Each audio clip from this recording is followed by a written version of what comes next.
Necesitamos que Él vuelva a encender esa llama y que nosotros volvamos a brillar como una luz que Él quiere que nosotros seamos. Y vamos a salir de este lugar lleno de testimonios. Sí, el Señor hoy nos va a capacitar con testimonios, con evidencia para que el mundo crea. Yo decía el otro día que en los tiempos que estamos viviendo, hablar bonito no es suficiente. Que el mundo en donde nosotros vivimos, el mundo hoy en día va a exigir evidencia, va a exigir pruebas. O si no, todo es pura teoría. Y te va a cuestionar y te va a exigir esas evidencias. Y yo creo que Dios nos va a dar esa evidencia en esta noche. Yo creo que Dios nos va a bendecir con testimonios para que el mundo crea. Sí. Para que el mundo crea y se convierta a Él. Yo te pido que lo dejes ser Dios en esta noche. Que lo dejes hacer lo que Él ya quiere hacer. Y te aseguro, mi querido hermano, que Dios hará maravillas en la vida de cada uno de nosotros. Dios hoy nos va a bendecir de una manera especial. No importa la situación, no importa la circunstancia en cual tú te encuentres. Alguno dirá, hermano Nir, usted habla así porque usted no tiene mi problema. Si tuvieras mi problema, mi situación o mi circunstancia, no estarías hablando así con tanta seguridad. Yo quizás no tendré tu problema, pero yo una vez tuve mi propio problema. Ese que ustedes ven hoy hablándoles, hace mucho tiempo atrás los médicos le dieron 3 meses de vida. Mas yo nací enfermo.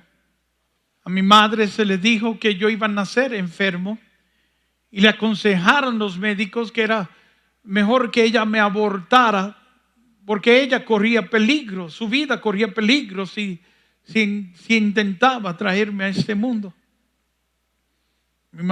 Mi madre por ningún momento se le ocurrió en su mente cometer el aborto, aunque la medicina le decía que su vida estaba en peligro y que quizás podía ser exonerada del hecho que se iba a cometer en ese momento. Pero mi madre decidió arriesgar su vida para darme una oportunidad para nacer. Algo que si ella no hace, yo no estuviera en este momento aquí hablando con ustedes. Pero yo voy a nacer exactamente como los médicos dijeron que iban a nacer. Mi mamá se vio gravemente enferma. Estuvo en coma por 3 meses. Yo estuve separado de mi mamá por 8 meses en una incubadora, con aparatos puestos en mi corazón. Nací con un corazón deformado que ni un trasplante me podía ayudar. Palabras textuales o literal de mi madre decía que cuando yo nací parecía un monstruo porque estaba deformado. Yo usaba hasta aparatos para poder caminar, fajas en mi columna y en mis piernas para poder caminar. Comenzó un historial de medicina. Sufría de convulsiones, hemorragia interna, vomitaba sangre. Me dio meningitis. Por tumores empezaron a formarse en todo mi cuerpo y por uno de esos tumores en mi cabeza perdí mi vista y quedé completamente ciego. Conclusión que la medicina ya no podía hacer nada por mí. Y le dijeron a mis padres que ellos me daban como 3 meses de vida. Yo no tendré tu problema, pero yo tuve mi propio problema. Y yo me recuerdo que una vez me dio una crisis. y terminé en cuidados intensivos, gravemente enfermo, muriéndome, ciego, no veía nada. Estando en esa cama, un versículo llegó a mis pensamientos. Decía a mis hermanos en estos días que yo trataba de pensar en otras cosas porque no me agradaba nada lo que el versículo me estaba diciendo. Y trataba de pensar en otras cosas y de nuevo aparecía el versículo en mis pensamientos. Y ese versículo está en la primera de Pedro 2:24 que dice que por sus llagas nosotros fuimos sanados. Me molestaba porque cuando meditaba en el versículo entendía que me estaba hablando en un tiempo pasado. No que iba a recibir sanación o que esperara sanación, sino que mi sanación había acontecido 2000 años atrás en una cruz. Yo entendía la teología sobre ese versículo.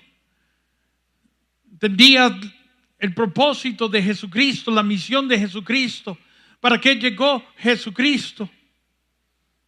Llegó para redimirnos de todo aquello que nos separaba de Dios. Su misión fue para darnos de nuevo acceso a Dios. María y Jesucristo. María es la segunda Eva, la segunda mujer que Dios va a escoger para traer la salvación al mundo, para redimirnos del daño creado por la primera mujer que se llamaba Eva. La decisión que ella tomó pues causó ruptura entre Dios y el hombre. Nosotros no fuimos creados para vivir separados de Dios, sino para estar siempre con Dios. Pero esa decisión que tomaron ellos, Adán y Eva en ese momento, causó división entre Dios y el hombre. Y Dios escoge a otra mujer para arreglar el daño creado por la primera mujer. María es la segunda Eva y por el sí de ella entró la salvación. Entró Jesucristo y la misión de Jesucristo fue una de redimirnos de todo aquello que nos separaba de Dios. Yo entendía todo eso, pero sentía que estaba hablando también a mi enfermedad. Que en esa cruz Él también me había sanado de la enfermedad que yo cargaba. ¿Y por qué me molestaba el versículo? Porque ahí me estaba muriendo en esta cama del hospital. No veía, los médicos no podían hacer nada por mí. Y este versículo ahora me decía que yo estaba sano.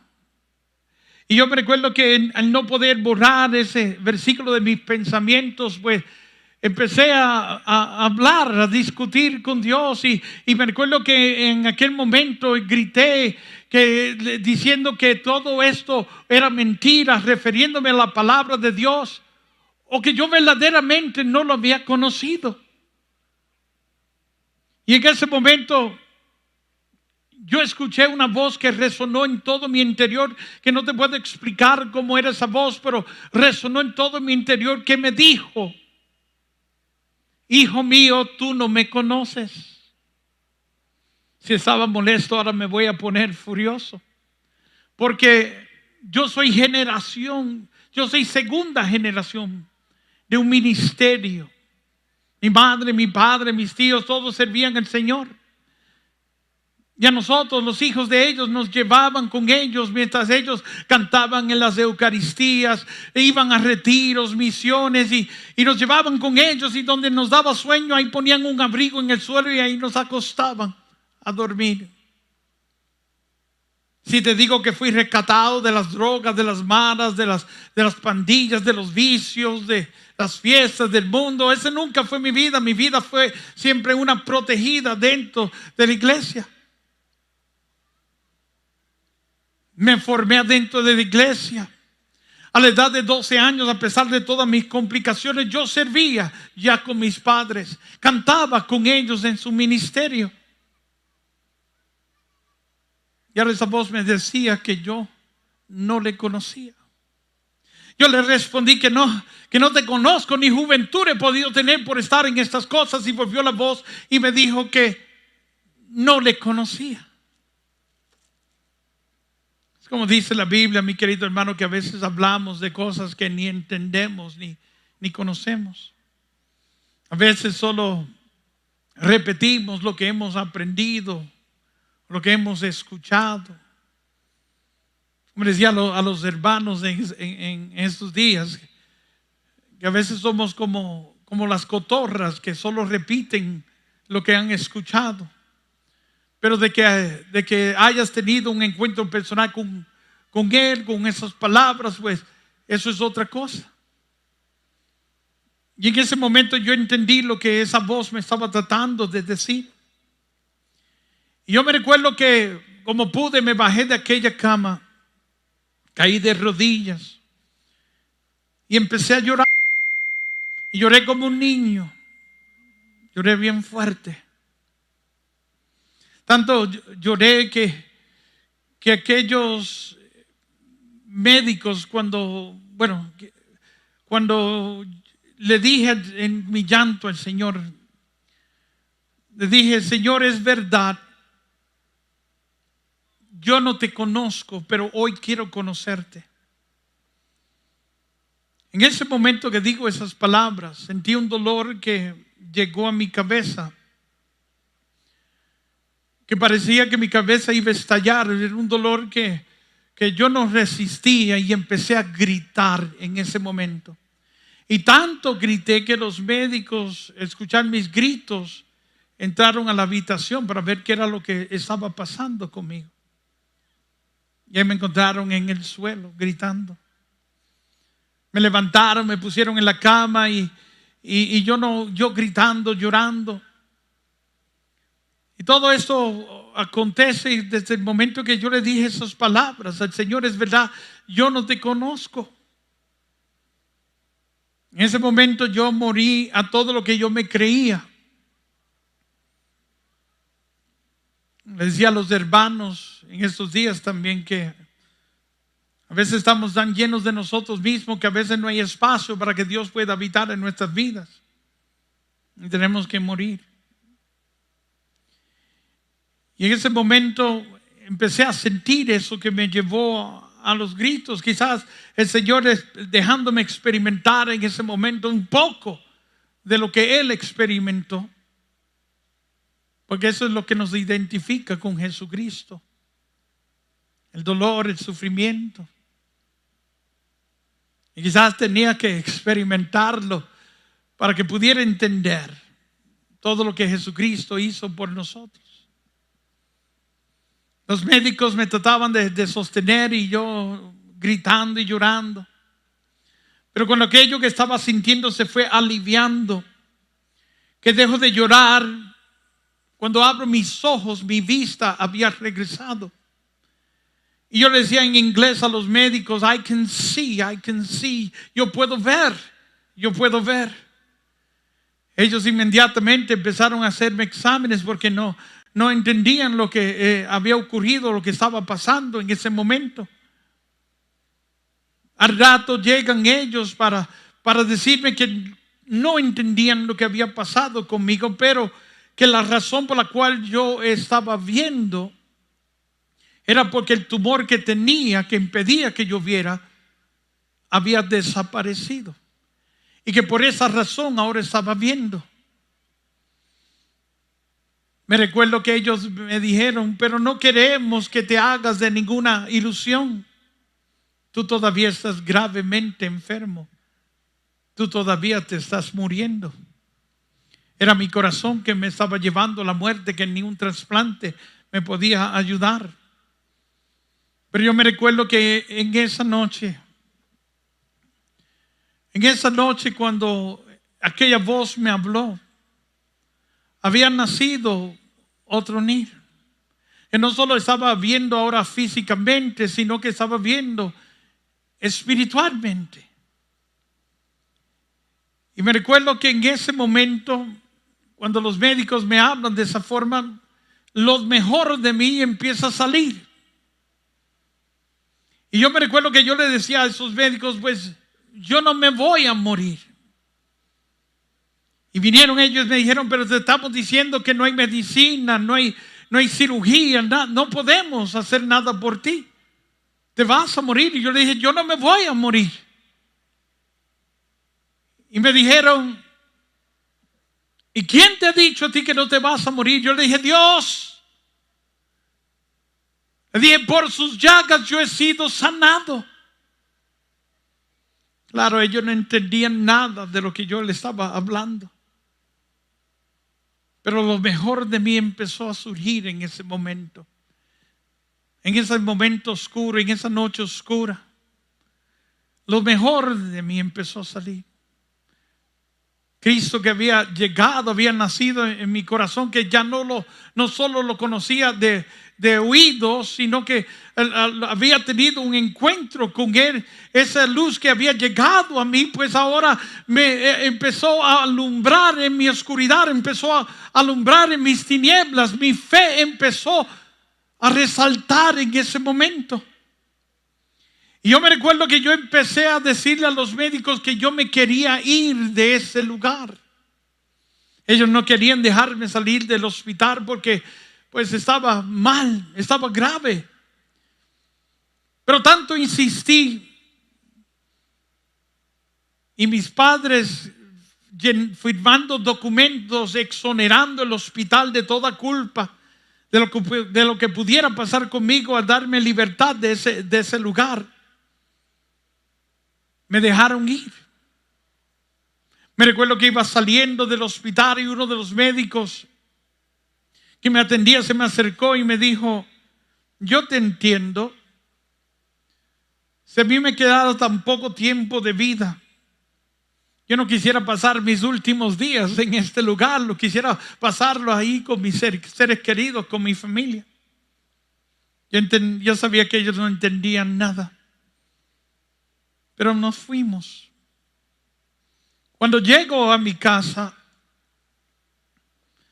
me recuerdo que un día estaba revisando las gavetas del cuarto de mi madre y descubro un paquete de documentos, un paquete con documentos.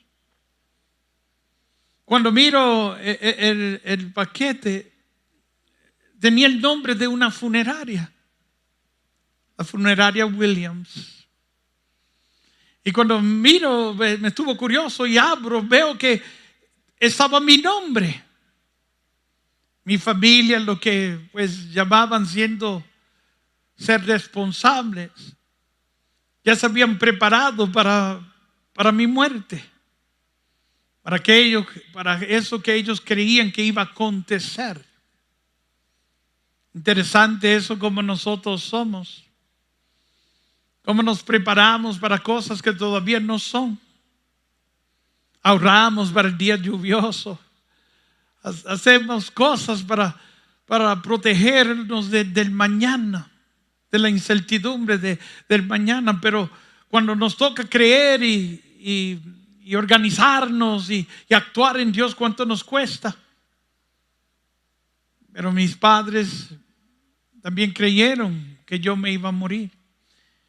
Y para que mi muerte no les tomara de sorpresa, habían pagado todo, la funeraria, incluso donde me iban a sepultar, la caja donde me iban a poner, que por lo menos me hubiesen preguntado de qué color yo la quería. Habían avisado a toda mi familia que estuvieran listos para ese momento que iba a llegar. Yo me recuerdo que en ese momento me entró como una furia espiritual, como la que le entró a Jesucristo cuando estaba en el templo, con aquellas personas que vendían en el templo. Me recuerdo que fui a la sala donde estaba mi madre, mi padre, y fui con los documentos esos, los recibos esos, y los lancé sobre la mesa. Y le dije a mi mamá, le dije a mi papá, pues ¿sabes qué? Véndanlo o guárdenlo para otro porque van a perder todo su dinero. Porque este no va para ahí. Porque por sus llagas yo he sido sanado, le dije. Por sus llagas yo he sido sanado.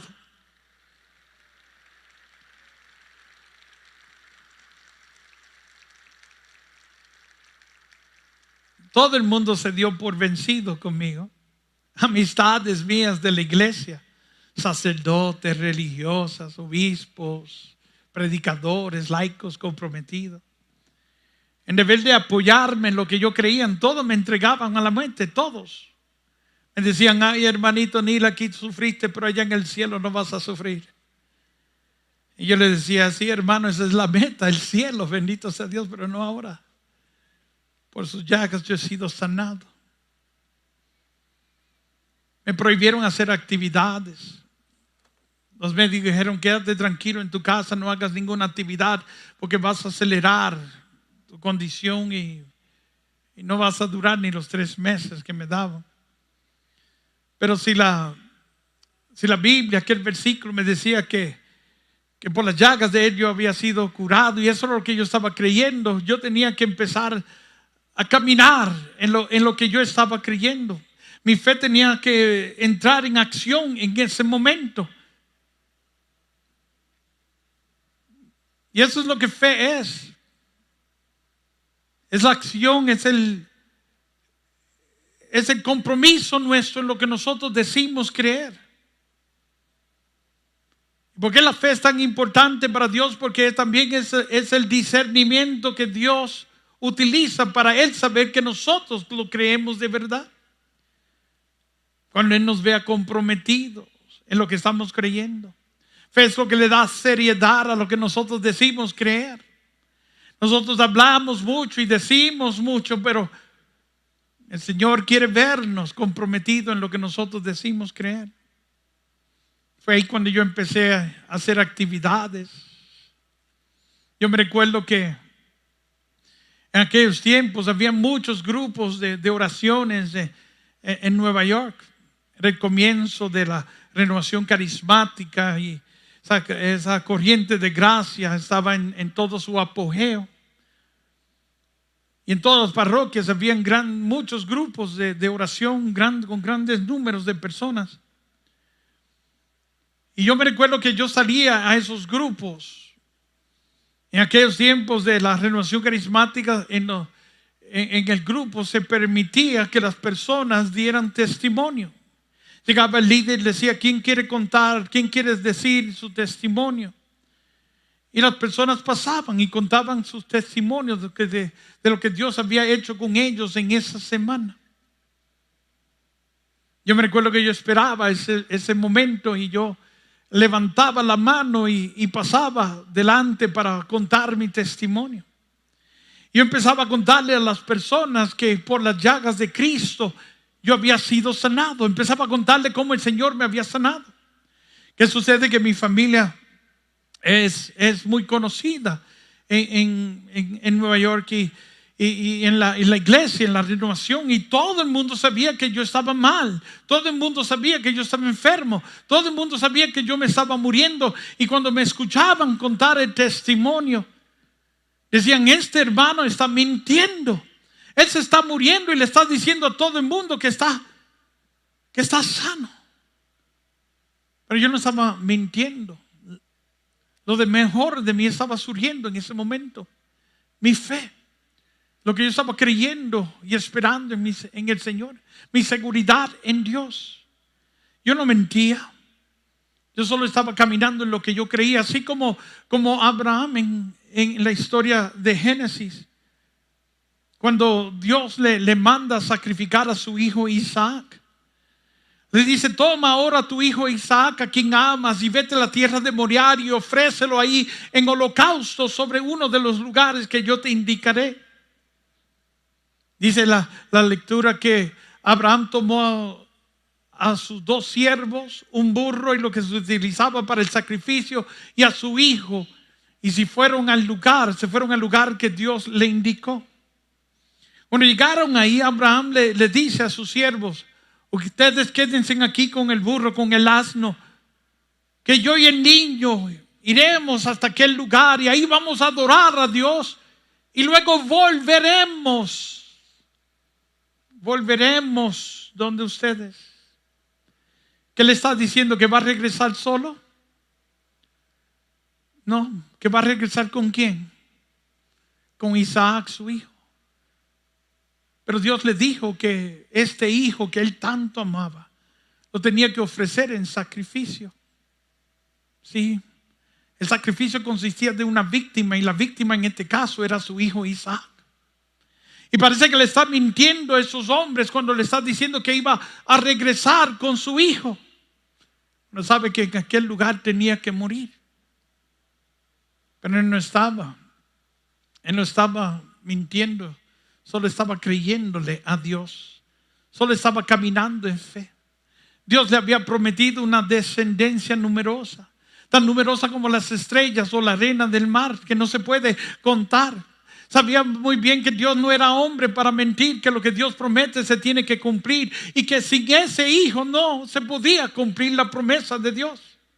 No entendía lo que estaba aconteciendo en ese momento. A veces nosotros nos complicamos tratando de entender lo que Dios hace o lo que está haciendo en nuestras vidas. No intente, porque no vas a lograr entenderlo. Lo que necesitamos es aprender a ser fieles y a mantenernos firmes en la fe. Se fue con el niño al lugar que Dios había indicado. Cuando iban de camino, el niño le dice: papá, veo todo lo que se utiliza para el sacrificio, el fuego, el cuchillo, pero ¿dónde está el cordero? Escucha la respuesta de Abraham: hijo mío, Dios va a proveer el cordero. Parece que le está mintiendo a este niño cuando él sabe muy bien que en este caso el cordero es él. Pero no está mintiendo. Él está creyendo en lo que él está diciendo. Él está creyendo que Dios va a proveer el cordero. Él está creyendo que Dios va a cumplir con lo que le había prometido. Él está caminando en fe. Él tiene la seguridad de que va a recibir lo que está esperando. Es lo que nos dice Hebreos 11:1. Fe es la certeza de lo que se espera, la convicción de lo que todavía no se ve. Es tener la seguridad de que vamos a recibir lo que estamos esperando. Y así estaba caminando Abraham. Yo tampoco estaba mintiendo. Yo estaba creyendo. Y estaba caminando en lo que yo estoy creyendo. En lo que estaba creyendo. Tú no puedes creer en una cosa y hacer otra cosa. Tú no puedes creer en algo y hablar otra cosa. Todo tú tienes que estar de acuerdo con tu creer. Tus pensamientos, tus palabras y tu caminar tiene que estar de acuerdo con lo que tú dices creer. Y es difícil cuando todo el mundo se da por vencido en tu vida, cuando la medicina se da por vencido, cuando tu familia se da por vencido, cuando la iglesia se da por vencido. Pero imagínate cuando tu propio cuerpo te empieza a decir a ti que lo que tú estás creyendo es pura mentira. Yo me recuerdo que salía a todos los lugares y yo empezaba a contar testimonios de cómo Dios me había sanado. Y a veces salía de contar el testimonio y ahí caía en el suelo convulsionando y vomitando sangre. ¿Cuántas veces terminaba de contar mi testimonio y salía por la parte de atrás y ahí caía en el suelo bañado en sangre? Mi hermano que hoy me acompaña, Alex, el que toca el piano, mi hermano de sangre, pregúntale a él cuántas veces yo no le arruiné su ropa con mi propia sangre, vomitando sangre sobre él. Yo me recuerdo que me daban episodios fuertes y cuando la gente me preguntaba: ¿cómo estás, hermano? Y yo decía: yo estoy bien, por sus llagas he sido sanado. Yo no respondía de acuerdo a cómo me sentía, sino de acuerdo a lo que yo creía. Y es difícil eso. Yo me recuerdo que un día estaba hablando como estoy hablando a ustedes aquí hoy, y me dio un episodio. Me dio un mareo y de repente empiezo a sangrar de mi nariz. Yo tenía mi Biblia abierta como la tengo aquí y me reclinaba sobre ella y la tenía abierta en la primera de Pedro 2:24, contando mi testimonio cuando me dio este episodio. Y empezó la hemorragia y empecé a sangrar de mi nariz y gotas de sangre cayeron sobre el mismo versículo que decía que yo estaba sano. ¿Cuántas veces yo no caminaba y me daban mareos y caía en el suelo y a veces estaba 8 a 10 minutos inconsciente en el suelo, bañado en sangre? Cuando pasaba el episodio que me levantaba, me recuerdo que sacaba mi pañuelo y me limpiaba de toda aquella sangre, y luego miraba el pañuelo lleno de sangre y le decía: mentira de Satanás, por sus llagas yo he sido sanado. Y así yo caminé, sí, en fe. Tenía mi crisis, tenía mis problemas, pero mi fe en ese momento empezó a resaltar. Jesús, como decía el Papa Francisco, que teníamos que no dejarnos vencer por el miedo, que teníamos que entrar en nuestra fe, que lo mejor de nosotros tenía que resaltar en ese momento, que iban a llegar momentos de oscuridad a nuestra vida, pero que no podíamos dejar que ese miedo nos venciera, que lo mejor de nosotros tenía que resaltar. Sí, yo así caminé. Pasaron 3 meses, pasó 1 año, pasaron 5 años, pasaron 10 años. Pasaron 15, 20 años, mi querido hermano, y ¿sabes qué? No estoy 6 pies debajo de la tierra. Aquí estoy por primera vez en este estadio en Delicias, hablándoles a ustedes de que hay un Cristo vivo y lleno de poder, y que por las llagas de Él nosotros fuimos curados.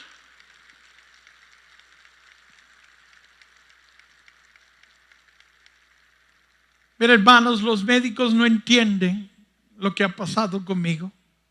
Yo todos los años tengo que ir para sentarme con ellos, ¿verdad? Siendo responsable, me siento con ellos, y cuando ven mi historial y me ven como estoy ahora, no lo pueden creer.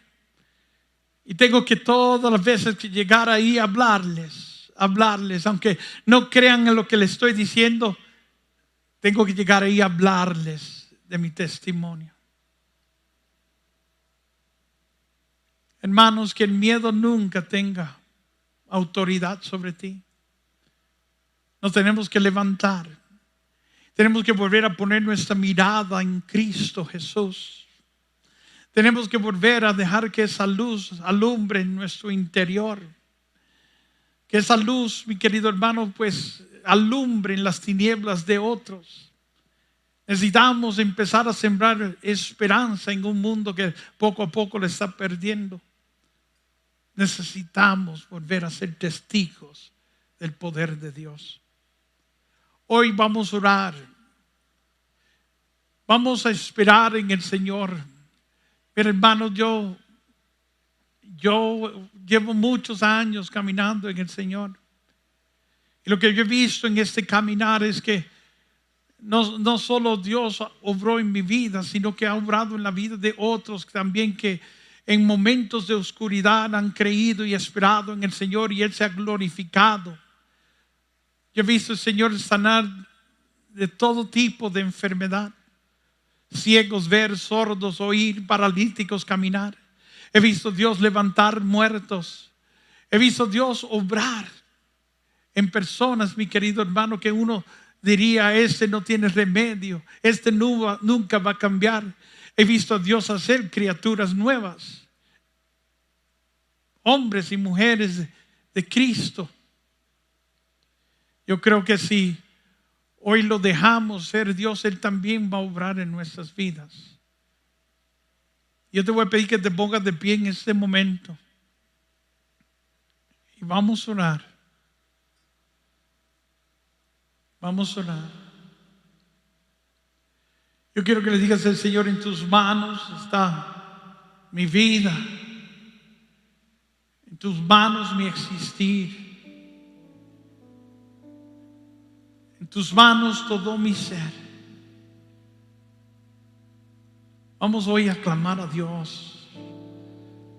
Vamos a dejarlo ser Dios. Alguno dirá, hermano Nil, ¿cómo es eso de dejarlo ser Dios? ¿Acaso no es Dios? Si lo proclamamos Dios, pero a veces lo menos que hacemos es dejarlo ser Dios. Y siendo Dios, Él tiene poder para obrar en nuestras vidas.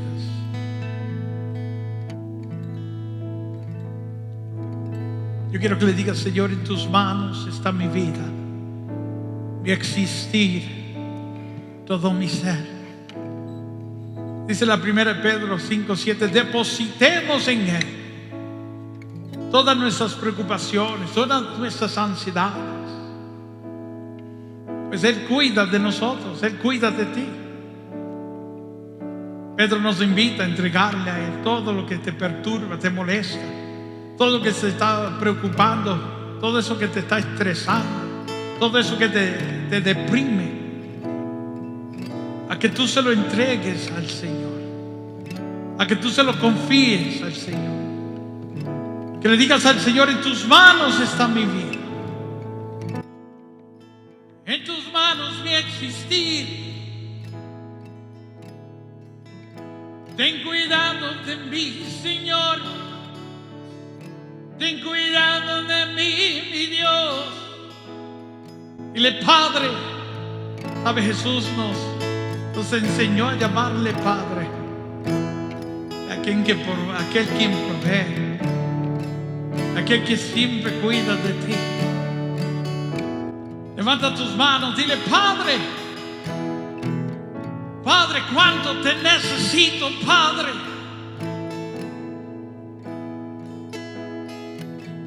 Ten cuidado de mí, Señor. Ten cuidado de mí, mi Dios.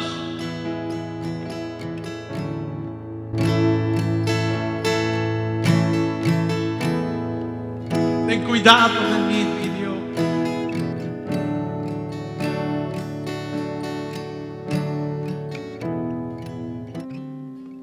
Dile así. Yo confío.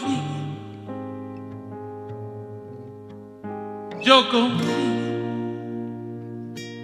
en Cristo Rey. Yo quiero que empieces a hablar palabras de fe. Yo quiero que le digas al Señor hoy lo que tú crees. Dile, Señor, yo creo que tú hoy estás aquí. Yo creo, Señor, que tú quieres obrar en mí. Y te dejo, Señor, ser Dios. Te dejo hacer lo que tú quieres hacer conmigo, Señor. Que se haga tu voluntad. Hoy, Señor, manifiéstate, Señor, en mi vida. Levanta tus manos ahí. Recibe la gloria de Dios. Habla con Él, Él te escucha. Padre, escucha el clamor de tus hijos. ¿Con qué fe se dirigen a ti, Padre? Mis hermanos son atrevidos y su atrevimiento está en el conocimiento que tienen, que saben de que tú estás, que saben de que tú quieres, que saben de que tú puedes y que saben de que tú harás. Por eso te pido, Padre, en el nombre de Jesús, que tú honres la fe de este pueblo, Señor, y concédenos, Señor, lo que estamos creyendo recibir. Pasa ahora, Señor, tu mano sanadora en este lugar. Sánanos, Señor. Glorifícate, Dios, en cada uno de nosotros. Padre, acompaña tu palabra con prodigios y señales. Que tu palabra no retorne a ti vacía sin primero hacerla prosperar en todo lo que tú le has enviado a hacer. Glorifícate, Señor. Manifiéstate, Señor, en el nombre de Jesús. Pasa tu mano sanadora, Señor, y sánanos, Señor, de todo lo que no es tú, de toda enfermedad espiritual. Sánanos de esa herida, sánanos de ese dolor, de esa tristeza, de esa depresión. Sánanos, Señor, de esa angustia, de esa ansiedad. Llena el vacío que siente en nuestro interior. Rompe las ataduras, Señor, en el nombre de Jesús. Líbranos de todo mal. Glorifícate hoy, Señor, aquí. Pasa tu mano sanadora, Señor. Sánanos, Señor. Sánanos de toda enfermedad física también. De toda enfermedad incurable, como de toda otra enfermedad que existe en nuestros cuerpos. Sánanos, Señor. Glorifícate, Dios. Derriba nuestras murallas, Señor. Mueve nuestras montañas, Padre. Y abre caminos donde no existen, donde no los hay. Glorifícate, Dios. En el nombre de Jesús. Abre las compuertas de los cielos, Señor, y haz caer lluvia. Bendice nuestras vidas.